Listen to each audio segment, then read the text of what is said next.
Haleluya, haleluya. Shalom alaikum bishim hamasyah. Salam Aki. Aku kabarkan Injil keselamatan. Bapak Ibu dan Tuhan, ketemu lagi dengan saya Evangelis Abraham Effendi Usman. Nah saudaraku, kita melihat hari-hari ini bagaimana serangan luar untuk para apologet. Ya, ada Ibu Sufiatu sampai channelnya hilang Bapak Ibu. Kenapa bisa hilang? Dan itu sudah disampaikan oleh Bang Tamparagi, sudah dijelaskan oleh Bang Tamparagi. Itu juga channelnya daripada Fatimah Sadiah ya. Nah itu juga bermasalah. Masalahnya apa? Kena copyright. Nah begitu juga dengan Scott orang Indonesia, pernah juga mengalami masalah. Channel kita juga Bapak Ibu pernah mengalami masalah. Bang Luis Prasetyo juga mengalami masalah. Ada banyak channel Kristen yang mengalami masalah Bapak Ibu. Kenapa bisa terjadi masalah? Itu dikarenakan serangan dari luar Bapak Ibu, serangan kuasa kegelapan. Ada oknum-oknum tertentu yang tidak senang dengan apa yang kita sampaikan, dengan kita para apologet. Mereka tidak siap ketika menghadapi para apologet. Ditambah lagi saudaraku, kita selalu menyampaikan berdasarkan fakta. Kita ada data, ada dalil, ada ayat. Jadi banyak orang yang tidak siap ketika kita menyodorkan data tersebut. Dia salah satunya untuk membendung para apologet dengan cara hacker. Channel kita dihacker. Ada juga istilahnya di-report. Nah, tetapi kalau di-report channel kita Bapak Ibu, itu tidak begitu berdampak. Karena oleh pihak YouTube, ketika channel seseorang itu di-report, tim YouTube itu akan survei dulu. Kenapa channel ini di-report? Ada masalah apa? Kalau tidak didapati masalah yang serius, maka report itu akan diabaikan oleh pihak YouTube, yaitu tim daripada YouTube itu sendiri Bapak Ibu. Tetapi bila didapati ketika di-report oleh orang lain, didapati ada masalah yang fatal, maka channel kita bisa di-take down oleh pihak YouTube. Nah lagi-lagi saudaraku, ini ulah oknum-oknum tertentu dari pihak RT 0666 yang tidak senang dengan para apologet ketika kita menyampaikan data, ketika kita mengajak mereka untuk berpikir dengan akal yang sehat, berpikir dengan hati yang jernih, berpikir dengan kritis. Mereka tidak siap. Seharusnya ketika kita menyampaikan data, kita keluarkan data, mereka balas dengan data juga. Bukan mereka balas dengan hinaan, dengan cacian, dengan makian. Bukan mereka balas dengan fitnahan. Bukan mereka balas dengan mereka lapor ke pihak yang berwajib, lapor ke pihak hukum. Ini tidak fair. Ini adalah permainan anak-anak. Permainan anak kecil yang seperti ini, yang suka lapor kepada orang tuanya ketika kalah dalam berkelahi, kalah dalam permainan. Dia pulang ke rumah orang tuanya, lalu dia lapor kepada orang tuanya, kalau si A pukul saya, kalau si A ganggu saya. Padahal si A mengganggu, duluan dia yang mengganggu si A. Ya, duluan dia yang mengejek, mengolok-olok si A. Ketika digebukin, tidak siap, dia cengeng, dia nangis, lalu dia pulang ke rumah, dia laporlah kepada orang tuanya. Nah ini kira-kira yang kami alami hari-hari ini di lapangan Bapak Ibu, khususnya di media sosial. Ketika mereka tidak siap menerima data yang kami sodorkan, yang kami munculkan, mereka main lapor, report channel kita, dan channel kita dihack Bapak Ibu. Bahkan ya, kalau kita tidak segera mengurus channel yang sudah dihack itu, dalam waktu 2 kali 24 jam channel kita tidak akan kembali.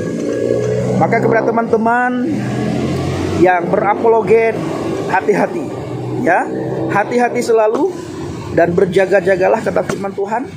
Berdoalah karena lawan kita adalah penguasa kegelapan. Di mana penguasa kegelapan kita tahu sendiri, mereka memakai oknum-oknum tertentu untuk menghantam kita Bapak Ibu. Seandainya kita bebas melakukan penginjilan sebagaimana mereka bebas berdakwah saudaraku, maka akan banyak sekali setiap hari kita melihat orang murtad. Kenapa? Karena kita menyodorkan data. Apa yang kita sampaikan itu berdasarkan data. Kita bukan omdo ngomong doang, tidak, tetapi ada datanya, ada dalilnya, siapa pengarangnya, siapa penulisnya. Saudara ingat bagaimana Bang Gracia Pelo itu kena masalah, dilaporkan ke pihak yang berwajib. Padahal apa yang disampaikan oleh Bang Gracia Pelo itu ada datanya, ya, ada buktinya, ada dalilnya, ada ayatnya. Jelas siapa yang menulis, siapa yang rawi, Dan hadis yang disampaikan oleh Bang Gracia Pelo itu adalah hadis yang sahih, tetapi dianggap dhaif, dianggap hadis yang lemah.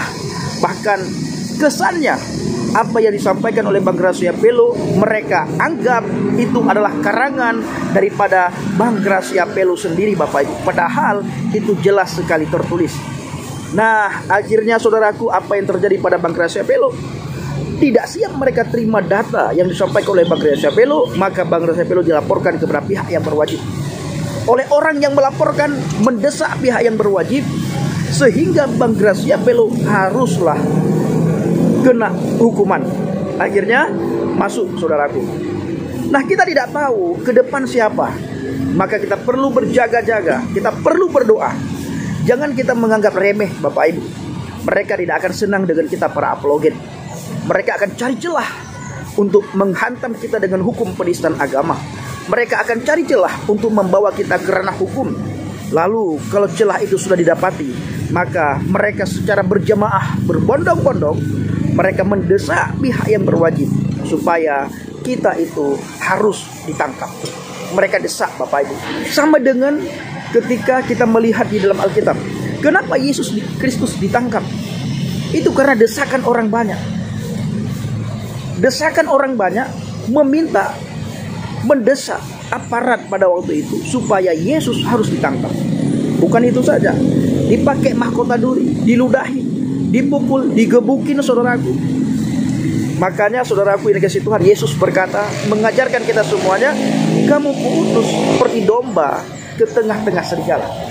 Ya, kita diutus oleh Yesus seperti domba di tengah-tengah serigala. Maka Yesus mengajarkan kita, cerdiklah kamu seperti ular, tuluslah kamu seperti merpati. Salah kamu melangkah, maka kamu akan diterkam. Salah berucap, salah mengucapkan kata-kata, salah mengatur kata-kata, terseleo lidah kita, maka kita akan ditangkap, saudaraku. Ya, kita akan diterkam oleh hukum. Nah, siapa yang menerkam kita? Hukum. Siapa yang buat hukum? Mereka. Maka kita melihat ketika mereka menghina iman kekristenan, tidak ada hukum yang menerkam mereka, Bapak Ibu.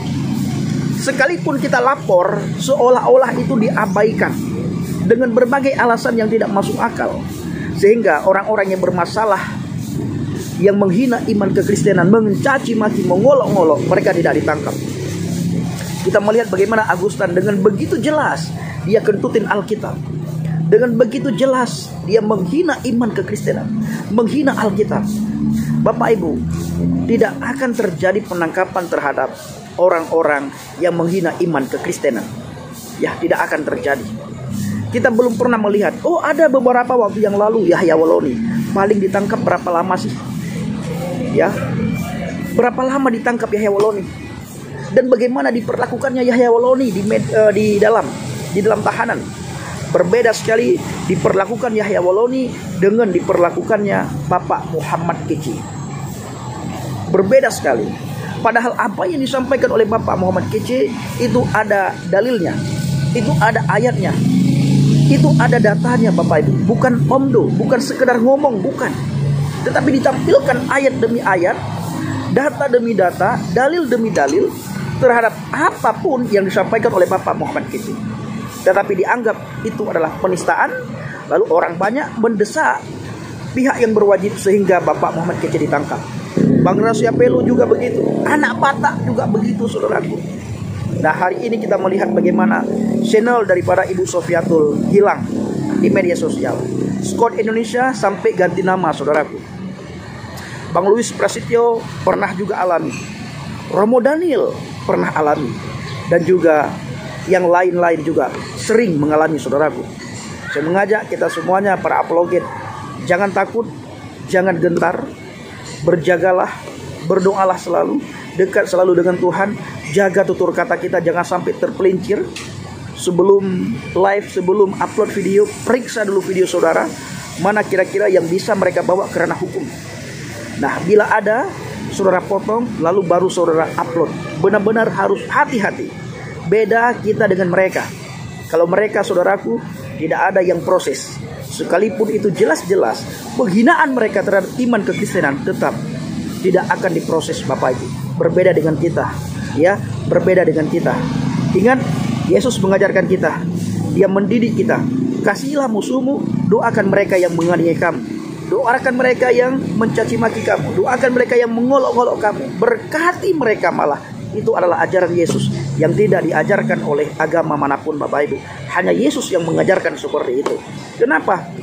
Karena Yesus tidak mau ada orang yang tersakiti. Kita disakiti, Yesus melarang kita untuk membalas menyakiti orang lain. Yesus benar-benar menerapkan bagaimana kita menjadi berkat bagi orang lain. Sekalipun orang yang memusuhi kita, kita harus menjadi berkat bagi mereka. Ingat saudaraku, apa kata Yesus? Kita diutus seperti domba di tengah-tengah serigala. Tuluslah seperti merpati, cerdiklah seperti ular. Bapak Ibu, kiranya video singkat ini benar-benar memberikan kekuatan, menjadi pencerahan bagi kita, dan kita selalu berdiri teguh di atas fondasi iman yang benar.